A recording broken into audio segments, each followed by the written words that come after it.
கார்த்திக் சாருடைய மிகப்பெரிய முயற்சி.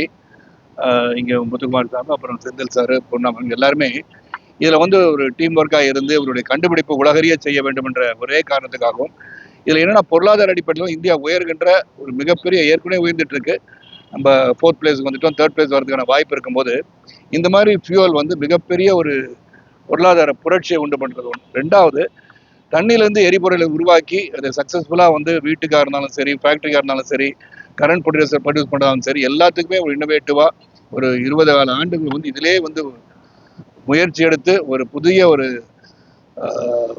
கண்டுபிடிப்பை வந்து உருவாக்கி தந்த கார்த்திக் அவர்களை உண்மையிலே பாராட்டக்கூடிய ஒருவர்.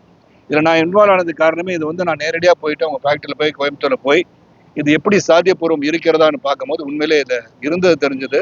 அவங்க கூட இருந்து இதை வந்து பெரிய அளவில், ஏன்னா இந்தியாவில் வந்து மிகப்பெரிய அளவில் பிரதம மந்திரியுடைய பிளெஸிங்ஸோடு இது நடக்கணுன்ற எண்ணம் என் மைண்டுக்கு வந்துச்சு. அதுக்கான வேலைகள் எல்லாம் அவங்க பார்த்துருக்காங்க.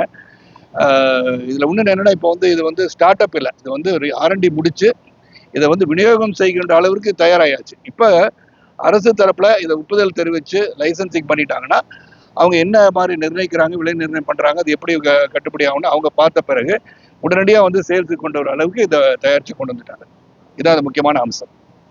ஏற்கனவே இந்தியா பொறுத்தவரை ராமர் பிளேன் ஒரு ஆர்டர் இருந்தாரு.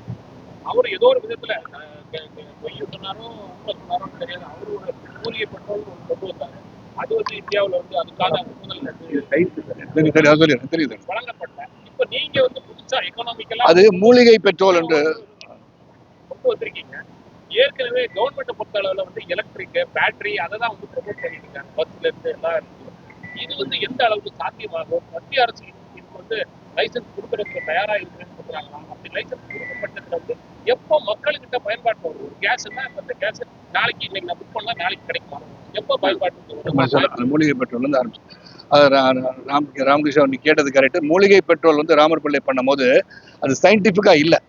இப்போ இதை பற்றி சயின்டிஃபிக்காக என்ன மாதிரி பண்ணியிருக்காங்கன்னா முத்து சார் எப்படின்னா, இது வந்து கவர்மெண்ட் வந்து நீங்கள் சொன்ன மாதிரி வந்து EV வெஹிக்கிள்ஸ் எல்லாம் ப்ரொமோட் பண்ணுற மாதிரி ஹைட்ரஜனுக்குன்னு வந்து சார் மினிஸ்ட்ரியில் வந்து நியூ அண்ட் ரினியூபிள் எனர்ஜியில் வந்து ஹைட்ரஜன் மிஷன் சொல்லி ஒன்று உருவாக்கி அதுக்கு ஹைட்ரஜன் மிஷனுக்குன்னு தனி டிபார்ட்மெண்ட்டே ஒரு விங்கே உருவாக்கியிருக்கிறாங்க. அதுக்கு 19,000 கோடி வந்து ஒதுக்கியிருக்கிறாங்க பிரதமர் நிதி திட்டத்தில். அதனால தான் இந்த எக்ஸ்போவே இன்னைக்கு நடக்குது. இந்த எக்ஸ்போ நாங்கள் நடத்தலை, இந்த எக்ஸ்போ நடத்துறது வந்து எரிசக்தி துறை, மத்திய அரசோட எரிசக்தி துறை நடத்துது. அதில் எங்களோட கண்டுபிடிப்பை நாங்கள் சப்மிட் பண்ணோம். அதில் அவங்க எங்களை தேர்ந்தெடுத்து தான் எங்களை வந்து பார்ட்டிசிபேட் பண்ண வச்சிருக்காங்க.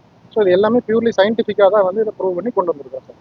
எப்போ இது மக்கள் இன்னைக்கு லான்ச் பண்றீங்க இந்த ப்ராடக்ட்டை? கரெக்ட். எப்போ மக்களுக்கு இப்போ என் வீட்டில் எனக்கு இந்த கேஸ் வேணும் அப்படின்னு நினைச்சா எப்போ எனக்கு கையில் கிடைக்கும் சார்? இது ஜனவரியில் நாங்கள் கொடுத்துடலாம். மத்திய அரசோட எங்களோட அனுமதிக்காக எல்லாம் அனுப்பிச்சிருக்கிறோம்.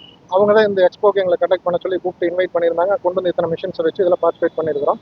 இது எல்லாமே கம்ப்ளீட் ஆகிறப்போ அவங்க கூட நாங்கள் ட்ராவல் பண்ணுறோம். இதுக்கு ஸ்டாண்டர்டு பாலிசி ஸ்டாண்டர்ட்ஸ் இது வரைக்கும் இல்லை. ஏன்னா ஹைட்ரஜனுங்கிறது வந்து உலகத்துக்கே புது விஷயம். அது வந்து தண்ணியில் இருக்கிறதா இருந்தாலும் சரி, அது கேஸ்லேருந்து எடுத்தாலும் சரி, வேற விட்டிஸ். ஆனால் இதுக்கு பாலிசிஸே இல்லாதனால இந்த பாலிசி ஸ்டாண்டர்ட்ஸுக்கு உண்டான ஃபிக்ஸ் பண்ணுறதை கவர்மெண்ட் செஞ்சுட்டு இருக்கிறாங்க. அதனால தான் இது முதல் எக்ஸ்போ கவர்மெண்ட்டே நடத்தியிருக்கு R&D இருக்கக்கூடிய ப்ராடக்ட்டுக்கு. ஆனால் நாங்கள் வந்து என்னென்னா R&D தாண்டி இதை கமர்ஷியலாக ஸ்கேலபிலிட்டிக்கே கொண்டு வந்துட்டோம். ஸோ எங்களுக்கு நாங்கள் கவர்மெண்ட் சீக்கிரம் கொடுத்துருவோம் நம்புகிறோம். அதனால அதிகபட்சம் ஜனவரிக்குள்ளே வந்துடும். இப்போ 1000 ரூபாய்க்கு வருது. இப்போ ஒரு வீட்டில் வந்து ஒரு கேஸ் இது மாதிரி உங்களுடைய ப்ராடக்ட்டை வைக்கணும்னா ஒரு ஆள் எவ்வளவு செலவு பண்ண வேண்டியிருக்கோம்? அதோடைய மெக்கானிசம் என்னென்ன நீங்கள் தெரிஞ்சு வச்சிருக்கீங்க? இது வந்து பாதுகாப்பாக சார்? இது வந்து ப்ரோட்டோடைப் சின்ன ப்ராடக்டாக இருந்து பெரிய லார்ஜ் ஸ்கேல் பவர் பிளான்ட் வரைக்கும் தயாரிச்சிட்டோம். இதில் வந்து வீட்டுக்கு நீங்கள் கேட்குற மாடல் எடுத்துட்டிங்கன்னா டொமஸ்டிக் ஸ்டவ்வும் டொமஸ்டிக் ஜென்ரேட்டர்னு அதுக்கு பேர் வச்சுருக்கிறோம். அந்த டொமஸ்டிக் ஜென்ரேட்டர் வந்து அப்ராக்சிமேட்டாக இப்போதைய நாங்கள் விலை நிர்ணயிக்கலாம். அப்ராக்சிமேட்டாக எடுத்துக்கிட்டோன்னா ஒரு 50,000 ரூபாய்க்குள்ளே வரும். உங்களுக்கு அதுக்கு கீழே தான் வரும்.